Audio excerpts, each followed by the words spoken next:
This is the talk show that takes a no-holds-barred approach to politics, where truth and integrity are the standard and the Constitution honored. From Renaissance Studios, this is Champion News Talk Radio.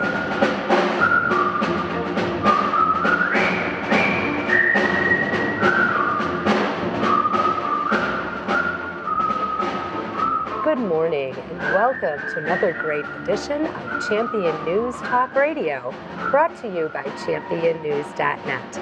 This is Carol Parisi. Our host and founder, Jack Roser, and myself have Ross Archinal from AnyStreet with us today. And how are you today? That's Ross Archinal? Ross Archinal. And where did he come from? Well, actually, Ross is the National Director for AnyStreet.org, which is community organizing for conservatives.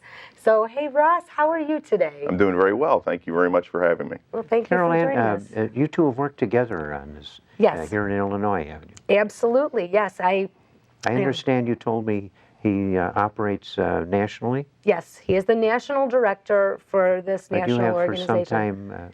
As a state director, yes, yeah. I am the state director for AnyStreet. Mm-hmm. We did a lot of community organizing for the last election cycle, and it's very interesting what Ross has to say. Ross, tell us a little bit about AnyStreet and what your principles are and how people can get plugged in to take back their country. Well, a lot of what AnyStreet stands for is basically what the Tea Party stands for. We're not a Tea Party organization necessarily, but we share many of the same values. We try to raise awareness at the community level, at the neighborhood level, and get people together with common concerns and issues to give them a larger voice in their city government or their county government. The process that we use is a bottom-up structure so that the information that the national level gets is coming from the street level. So if there's an issue in your town or your community that concerns you and you want help and support on how to attack that issue positively, then you will receive help and support from the national staff. And that's basically how we work. Would that extend to people that are having trouble getting petitions and so forth in order to get elected? How far down the ladder do you go to working with candidates? We'll go all the way down to the block level. To the block. I've often said even somebody who's running for dog catcher, if they're a conservative, they will get our support.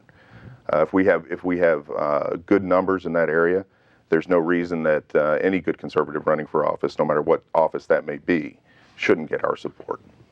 You know, one of the hardest things to get elected to of all is simply a school board. Correct. Because you've got that mountainous power of money and troops that are getting the fat salaries and pensions, and they're very sensitive about that, and they mount the biggest efforts against a parent that may want a better education for their kids. Do you have things like that you've been working with? Well, we have some members in the United States that have run for school board. All of them have been unsuccessful, unfortunately. So what we have said to them is get involved at a different level in your schools, the PTA, that kind of thing. Would you repeat that? Nationally, they all lost. Mm-hmm. Boy, what a giant they're going against. Right. Well, and when I say nationally, you may think automatically hundreds of people, but it was only like 4 or 5 people that ran for school board because, as you said, it's a large obstacle to overcome and it's intimidating. So not a lot of people want to even attempt it. But what we've encouraged people to do... It's especially tough if you've got children in the school. Absolutely. Because they'll lay the meat on them, lay a heavy hand on them in school. Mm-hmm. Yeah, we didn't, fortunately, we didn't hear any of that going on. It wouldn't surprise me, however, if some of that was going on. I was head of a homeowners group in Barrington, and my son Otto was in the Barrington High School. He was also on the traveling team for the Park District. He was a goalie at soccer. And so he's good enough to be on a soccer team, but the coach never put him in a game in his whole career in high school till the very last game, and everybody started hollering his name, Otto, Otto. And so in the 5 minutes of the last game, he finally put him in, and the team carried Otto off the field. Wow. Very unjust.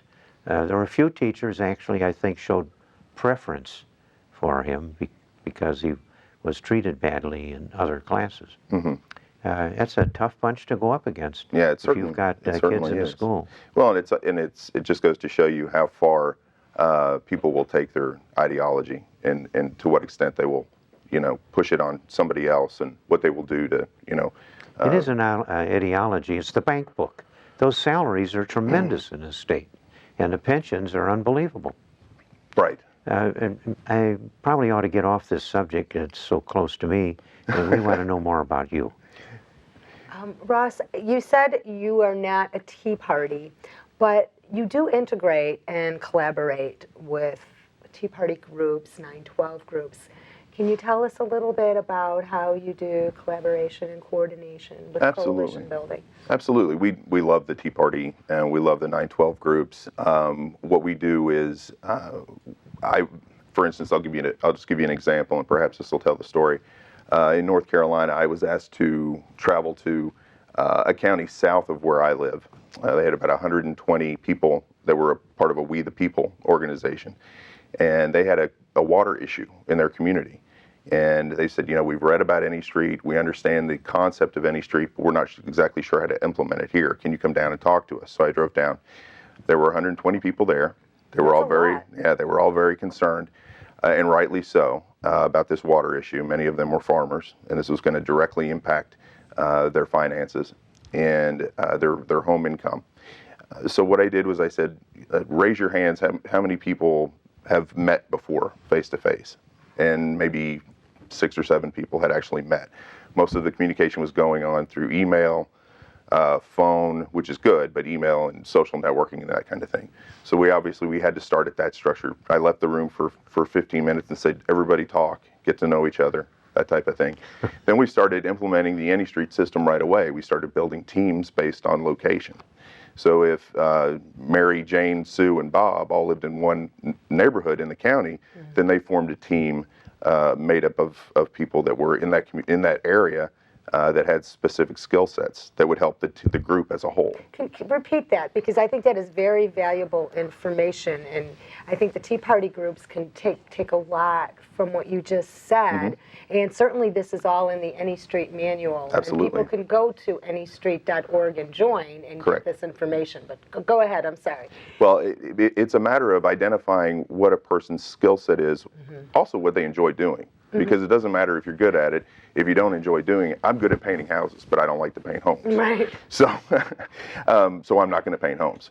But so you have to find something that people are good at and what they enjoy doing. And that took some time, but after 2 hours, we had several teams built up of people that were going to do the social media thing to raise awareness in the community, other people that were strictly going to do recruiting and awareness on a house-to-house level in their neighborhood. We had other people that were going to do letters to the editor, and that team was formed based on a community locale, if you will. And by the time I left after 2 hours, we had 120 people that previously didn't know each other, all ready to work together to fight a water issue. That's grassroots. That is fantastic. Absolutely. Now, but what I'm hearing, Ross, from you, and you take this as you will, they didn't know how to coagulate this thing until they had a little bit of guidance and direction under your leadership. Correct. If folks would have had maybe a little more leadership training, maybe, where they understand people's skill sets and how to implement, Right. that would have probably, because it took you to go ahead and turn the key. You had the heart, the willingness, but it took your leadership to go ahead and move it forward. Right. And a lot of times I don't consider it leadership, that particular part leadership, although I understand how you can. The leadership that I brought to the table that night was simply a knowledge of the system. And if you understand the system and you're comfortable with it enough that you can speak to people you don't know about it and help them achieve their goals, then yes, you are a leader. So I think that's something that Tea Party groups can always focus on is taking a structure, understanding the structure, finding somebody who can internalize it, and then share that with people they don't know. That'll help them build a tougher, stronger, more knowledgeable army. So. Well, and that's what we need, right, Jack, is that army. Jack has Oh, been yeah. saying that for years now, and the Tea Party is going to be the army to help.